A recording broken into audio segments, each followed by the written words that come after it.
5 years in a story we've been following for quite some time. 5 years now, still no answers in this case. Tonight, we're hearing from a family once again pleading for your help to find the killer. It was back in 2017. 36-year-old Brian Spaulding was shot and killed inside his North Portland home. The question, who pulled the trigger, is a mystery that's haunted his parents all these years.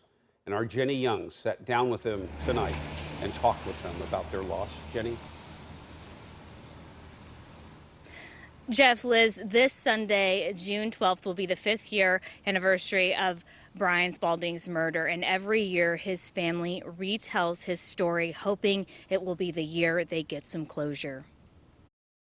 I miss him every day because he did not deserve this. Brian Spaulding worked as a massage therapist. He hosted a podcast with friends, and he liked brewing his own beer. But somebody pulled the trigger.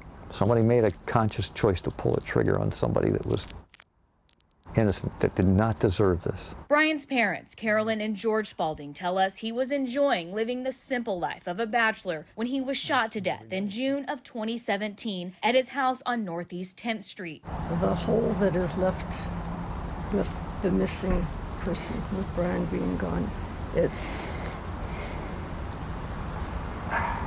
it's something you learn to live with, but it's always there.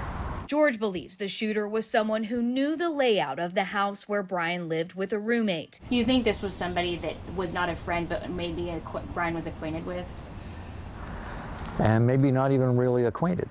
Yeah. Just, friend of a friend of a friend. He believes it was an armed robbery gone wrong. He tells us investigators haven't followed that theory because nothing in the house appeared to be stolen. This was not just random. This was not like some of these drive-by shootings or something like that. This was deliberate. Regardless of the motive, George and Carolyn remain desperate to know who took their son's life and are once again asking anyone with any information to come forward. The bottom line is to get the information that can be followed up on. So far, what information they have is still being checked on periodically. It's just not enough to be able to move forward substantially.